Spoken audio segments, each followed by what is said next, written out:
Дорогой Азат, от всей души поздравляю тебя с твоим днем рождения. Желаю тебе здоровья, мирного неба над головой и душевной гармонии. От имени твоей жены Светланы и сыновей Рамиса и Эрика хочу передать тебе их горячие, искренние и теплые поздравления горячо любимому мужу и отцу. Пожелания крепкого здоровья, счастья, любви, благополучия и долгих лет жизни. Ты сейчас находишься в Израиле, и они очень скучают и любят тебя. И ждут, конечно же, твоего скорейшего возвращения домой. Ну а я, конечно же, присоединяюсь к этим всем словам и хочу подарить тебе песню.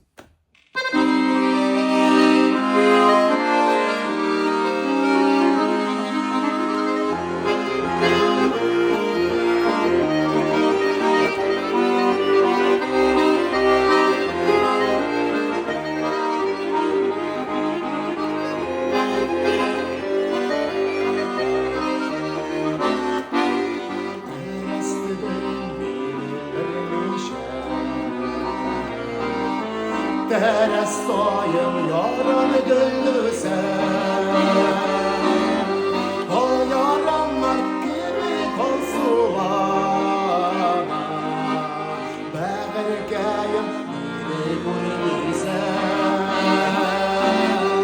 O yaranlar gibi konsular Bəğirgəyim beni gülmisen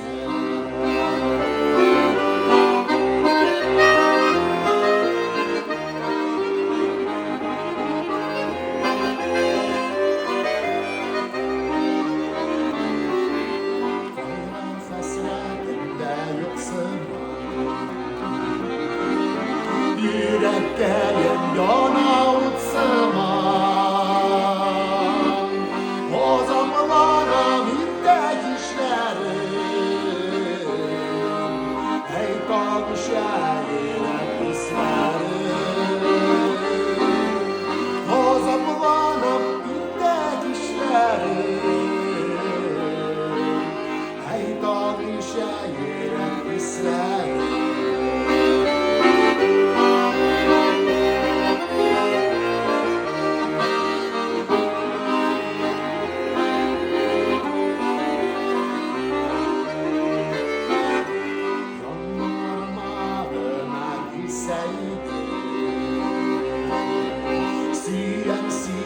Bağrım dissəydi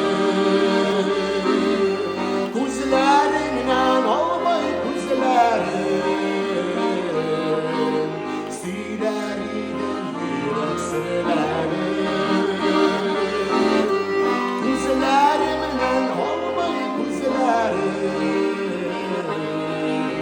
Siləridim yürək sırlərim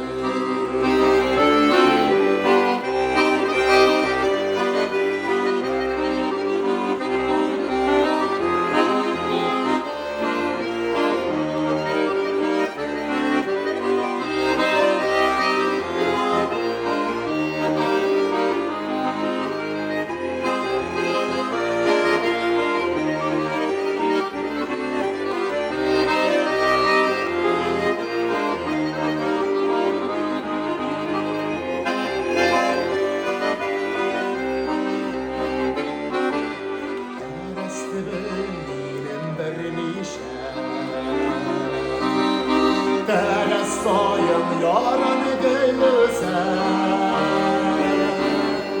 O yaranlar kimi konsular Bəğirgəyim beni gülmisen O yaranlar kimi konsular Bəğirgəyim beni gülmisen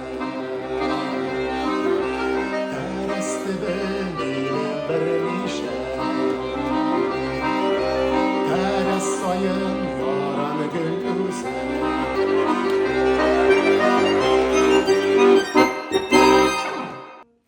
Tuğan günün bilen Azat.